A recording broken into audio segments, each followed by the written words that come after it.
Que tal, amigos? Tudo bem? Bem-vindos a nossos comentários de ABN.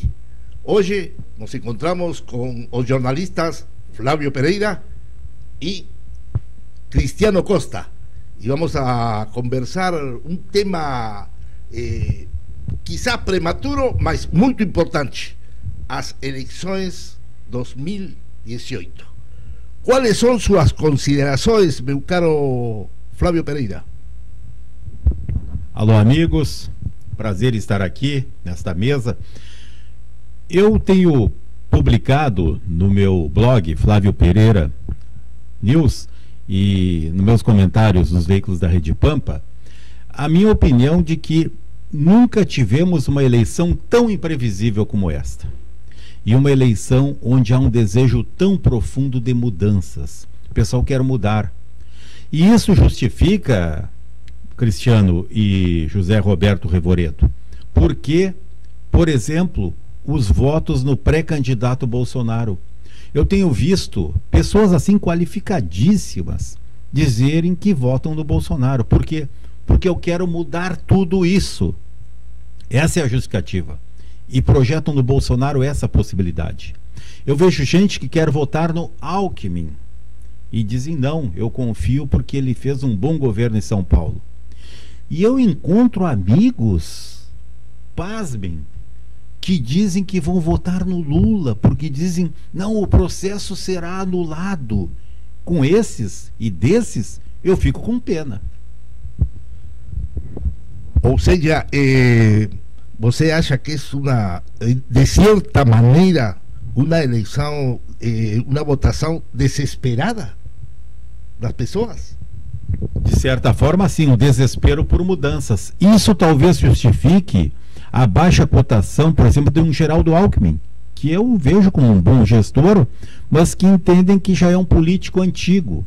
O público parece que chama de outsider, querem um novo na política.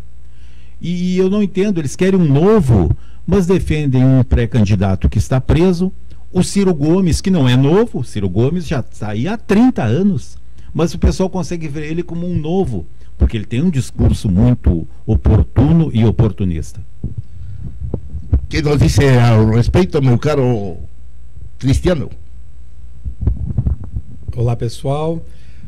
Conversando com meus amigos da política e tendo uma base mais conservadora, eu tenho visto muito falar no nome de Flávio Rocha.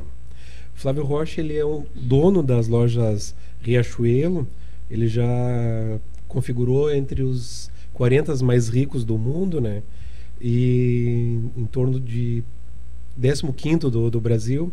Eu tenho assistido algumas palestras, alguns eventos que ele participa. Ele tem focado muito nessa questão da economia e trabalhar na função da reforma e as privatizações.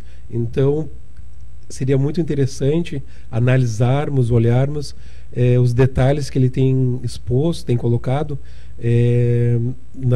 nas campanhas que ele tem feito internamente nas redes. Eu acho muito interessante também avaliar a questão dos costumes, né? Ele fala muito da questão do costume. Dentro dos estudos nas escolas, e ensinar a questão da política econômica para as crianças, né? Então seria muito interessante analisarmos essa questão desse candidato, que está configurando com muito entusiasmo. Ele tem vindo pelas beiras e provavelmente vai incomodar os candidatos em cima. Não que vai ganhar, né? Mas a gente não sabe, a política ela é imprevisível, né, Roberto? Que opina a respeito de Flávio Rocha? Roberto, eu ouvi essa semana uma entrevista do Flávio Rocha, que é um executivo muito competente. Parece que foi para a RBS que ele deu essa entrevista, e isso que o Cristiano menciona é interessante. Ele tem posições claras.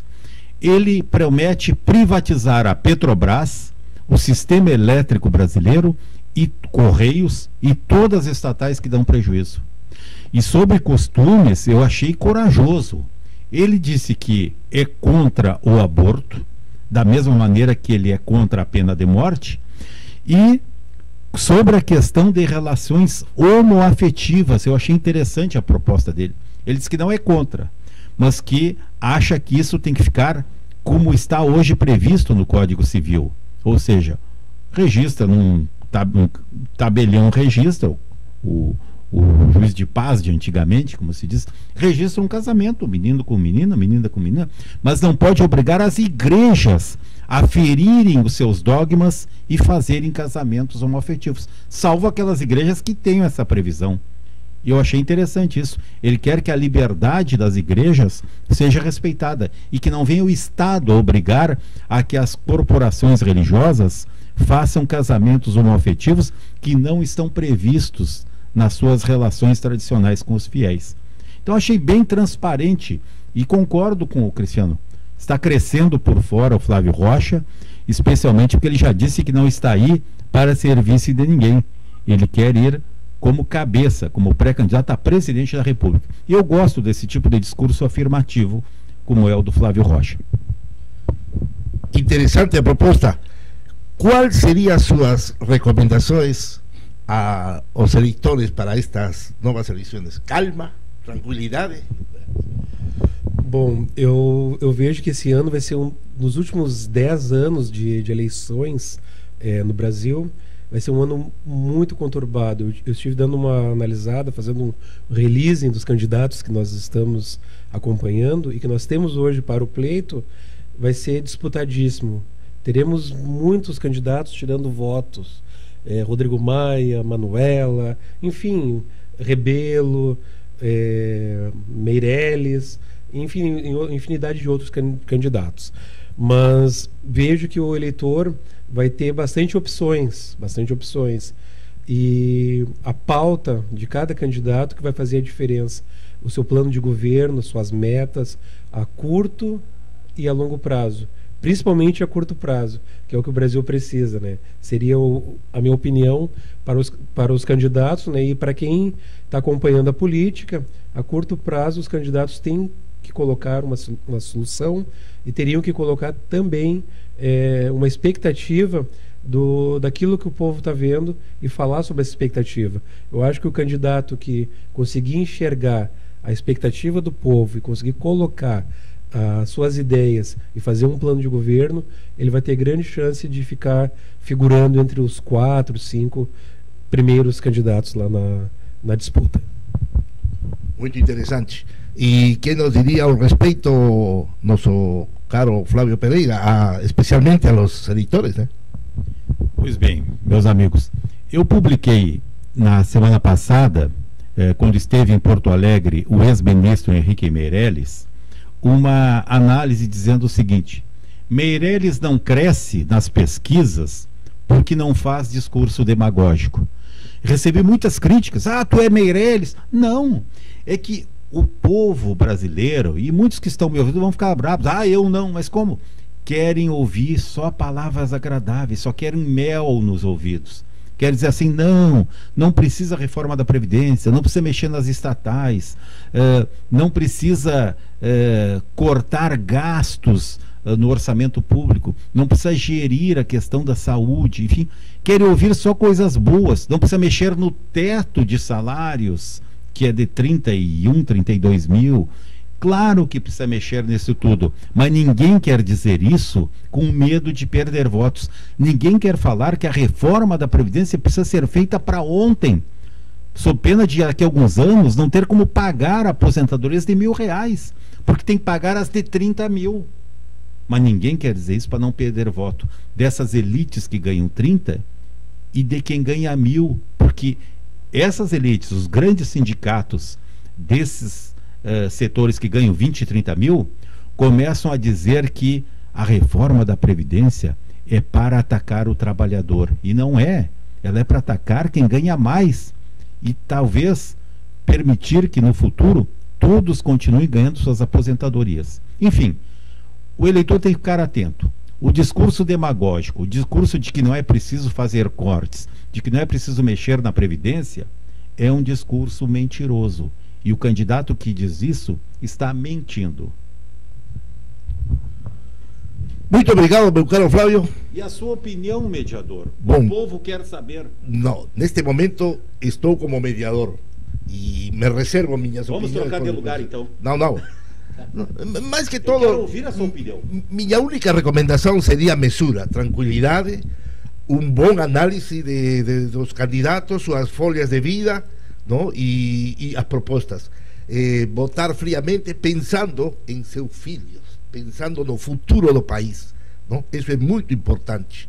Então, não votar tanto com o coração, sino com a mente. Tá?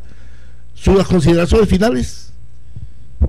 Eu sigo a linha do Roberto e do Flávio, que devemos fazer essa análise, fazer, por exemplo, uma linha, ver a linha do tempo, analisar o candidato, analisar as suas propostas e ver quem tem mais preparo para fazer essas mudanças que tanto o Brasil precisa. Análise, análise e análise. Flávio? Da mesma forma, eu renovo. Eu, pessoalmente, vou fazer assim. Eu vou ouvir as propostas e aqueles candidatos que disserem que não precisa fazer reformas estruturais no país, que não precisa privatizar estatais deficitárias, que não precisa, por exemplo, vender a Petrobras. Há quem diga assim, mas a Petrobras é nossa. Nossa de quem? A Petrobras é do sindicato dos petroleiros. Olha, uma empresa dessas vender a gasolina e o óleo diesel ao preço que vende, é porque a estatal ela tem um alto custo. Privatize-se. Mas isso é contra o patrimônio nacional. Contra o patrimônio é o que estão fazendo na Caixa Federal, no Banco do Brasil, nos Correios, na Petrobras, até na Casa da Moeda já temos casos de furto, de corrupção na Casa da Moeda. Então, tem que acabar com isso, privatizando essas áreas. Simples. Mas qual o candidato que propõe isso? Vamos ver. Bem, amigos, nos despedimos agradeciendo por sua assistência a nossa sequência Comentários de ABN, programa produzido pela Agência Brasileira de Notícias para Brasil e para o mundo. Obrigado.